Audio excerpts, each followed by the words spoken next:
how to record Zoom meeting on laptop. Hey guys, welcome back to this YouTube channel. Today I will show you that how can you record Zoom meeting on your laptop. So let's get started.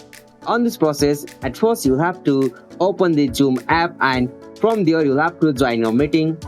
And after you join your meeting on Zoom, you'll be able to see such interface on your laptop. And now from here, to record the Zoom meeting on your laptop, you'll have to click on this more icon.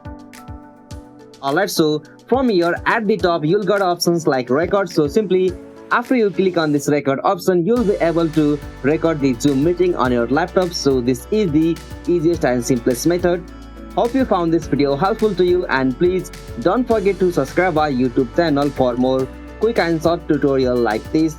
Thank you for watching this video. Have a nice day.